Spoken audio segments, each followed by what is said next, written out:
Alors justement, restons-en à l'aspect financier des choses.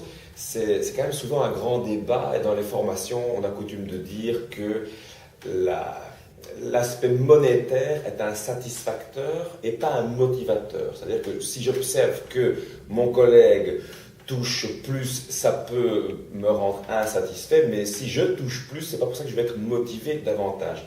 Qu'est-ce qu'il en est dans le football? Est-ce que dire à des joueurs, vous aurez telle prime si vous gagnez, ça les booste davantage sur le terrain? Je ne crois pas. C'est la raison pour laquelle c'est le principe des bonus supplémentaires qui ne sont pas prévus dans un contrat est un principe qui, je crois, existe en Belgique et peut-être dans d'autres pays, qui n'existe pas du tout, par exemple, au Danemark, et contre lequel je m'oppose parce que j'estime que lorsqu'un joueur signe son contrat, il sait à quoi s'attendre. S'il n'est pas content, il ne signe pas ou il revendique plus. Donc, quelque part, à certains moments, lorsque j'entends, soit de la part d'un groupe de joueurs, soit de la part d'une direction pour un match soi-disant important, parler avant le match, est-ce qu'on ne donnerait pas une prime ou est-ce qu'on ne revendiquerait pas une prime supplémentaire, moi ça me dérange parce que la motivation intrinsèque de vouloir gagner doit passer avant tout. D'accord. Je ne m'oppose par contre pas à un principe que j'ai vécu également où, suite à, par exemple, une bonne performance, mais malencontreuse parce qu'on encaisse un but qu'on ne mérite pas en fin de match et où donc un joueur perd une prime de match, que par exemple une direction dise, ben, écoutez, à titre d'encouragement, après coup, pour la façon dont vous avez presté, et quelque part victime Du sort, du sort hasard. que malgré tout, à ce moment-là, une direction prenne la décision d'octroyer la prime de victoire. Je crois que ça, c'est quelque chose à laquelle on ne doit pas s'opposer. Bien au contraire, je crois que ça doit constituer un facteur de motivation, d'encouragement pour un groupe.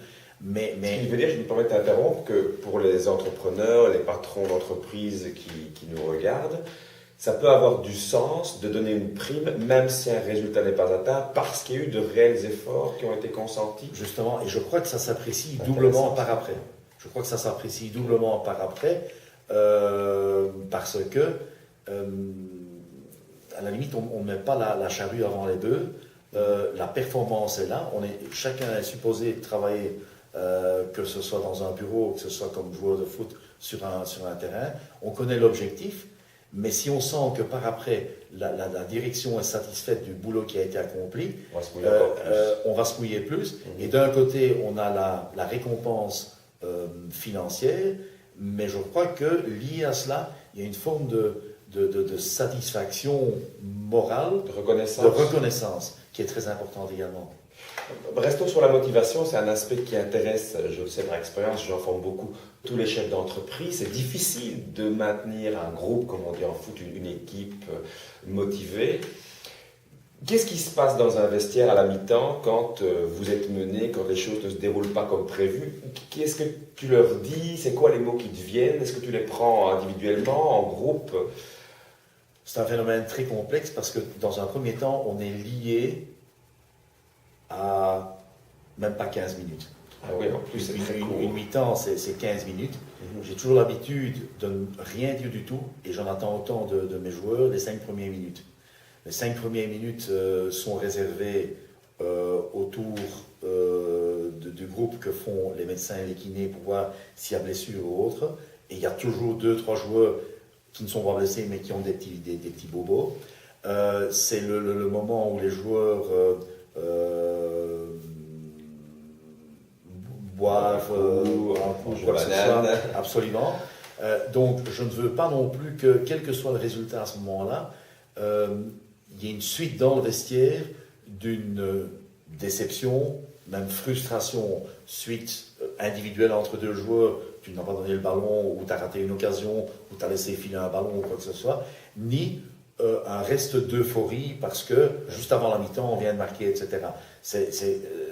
La situation est réelle à ce moment-là. Les 5 premières minutes, on les oublie. Ça me laisse à moi aussi, avec mes adjoints, le temps de voir ce qu'on va dire, de quelle façon et à qui.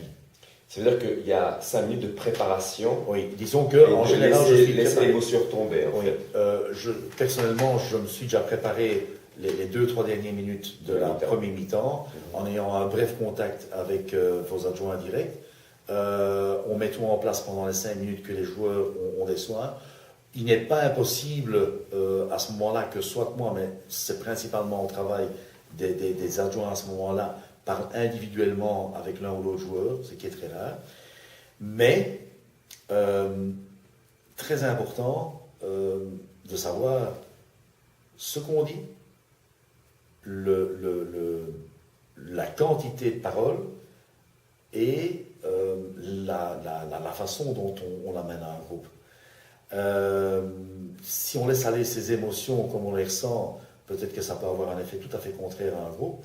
Et peut-être qu'au lieu d'avoir un groupe qui est motivé, remotivé pour monter sur le terrain, on peut avoir un effet tout à fait contraire. Il y a eu des moments où vous rentrez dans un vestiaire et vous êtes mené à la marque, et où, au fait, on a tout donné, on a fait un bon match, mais il se fait que, pour une raison quelconque, l'adversaire est marqué.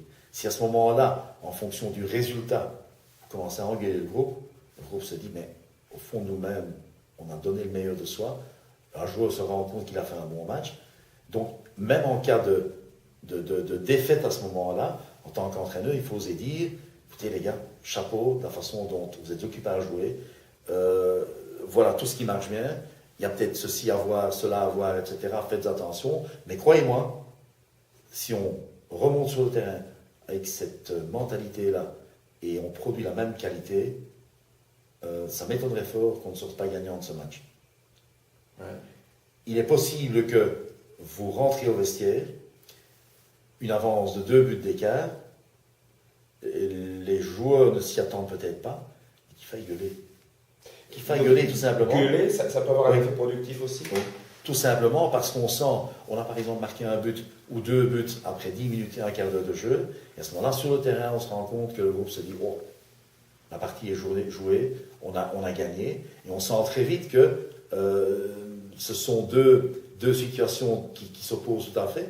Vous avez une pente descendante, malgré le fait que vous menez 2-0, vous sentez que le groupe se relâche petit à petit, et l'adversaire, il suffit d'avoir une ou 2 occasions de but, se dit, ben, aujourd'hui on a peut-être notre chance. Donc je crois que si on a l'occasion à ce moment-là, à la mi-temps, d'essayer de couper court, je crois qu'à ce moment-là, même en y ajoutant certains éléments négatifs, pour essayer de secouer le groupe, qui remonte sur le terrain, et qu'ils essayent davantage de creuser l'écart, pour ne pas continuer à se reposer sur les lauriers comme ils se faisaient en premier mi-temps. Donc ce sont des situations, je dirais qu'au début, j'avais l'impression qu'on pouvait mettre toute situation dans une petite case en disant situation X, réaction telle, et ce n'est pas le cas. Comment tu fais alors pour jauger quelle est la communication la plus performante, la plus efficace à ce moment-là? C'est celle qui résulte d'une analyse objective qu'un entraîneur et son staff font en premier mi-temps et surtout en fin de premier mi-temps, et en fonction de ce qu'on attend en deuxième mi-temps. Et de ce que tu sais du joueur aussi, de l'homme. Je parle en général, comme je viens de dire, parce qu'il il reste 10 minutes, c'est très peu de temps. Je ne parle pas encore du fait, il se peut qu'on ait un joueur blessé à la mi-temps et qu'il faille changer l'une ou l'autre chose. Il se peut qu'on fasse un changement parce que tel ou tel joueur n'est pas performant. Donc, il reste très peu de temps.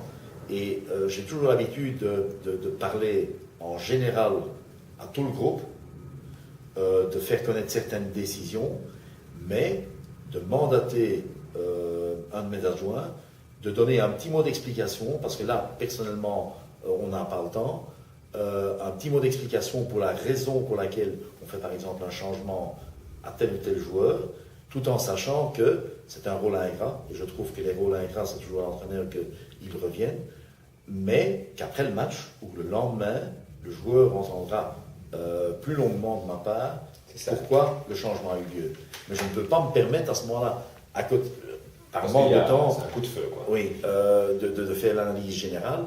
l'arbitre demande d'aller sur le terrain, de rester auprès de 1 ou 2 joueurs qui sont restés dans le vestiaire. Alors, tu m'as dit, pour reparler du vestiaire, tu m'as dit avant que l'interview ne commence qu'on voyait la vraie qualité d'un groupe, d'une équipe, sa solidarité aussi, après 5 défaites. Tu peux nous expliquer ça? 5, c'est peut-être beaucoup, c'est peut-être peu. Non, mais je veux dire que le succès, il est facile de faire partie d'un groupe qui a du succès, qui connaît du succès, et où le succès est évident et plus ou moins permanent. Parce qu'à ce moment-là, je dirais que le résultat au marquoir, le résultat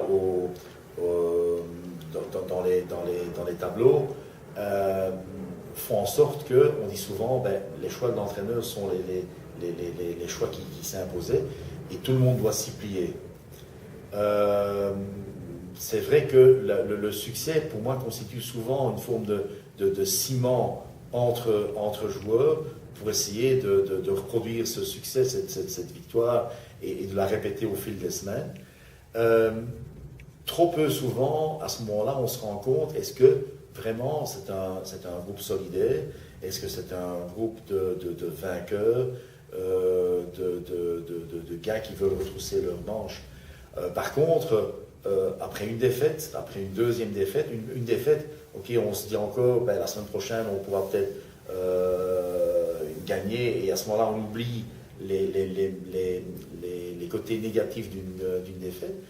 Mais disons, si 2 ou 3 semaines de suite, on joue moins bien, les choses vont moins bien, on a des critiques de la part de son public, de la part de sa direction, de la part de la presse ou des joueurs entre eux, à ce moment-là, le processus qui se déroule dans un groupe est très intéressant à suivre. Et bien sûr, c'est à vous d'essayer de le gérer, de rapprocher, de veiller à ce qu'il n'y ait pas d'écart, que le groupe ne se désintègre pas, de veiller à ce que le groupe reste groupe et continue à penser en fonction d'un objectif qui avait été Et comment fixé. on fait alors? Parce qu'ils sont démobilisés, ils subissent des attaques et des critiques de toutes parts, et toi tu dois préserver quand même cet équilibre. Comment tu t'y prends? Une fois de plus, il y va tant individuellement que du groupe.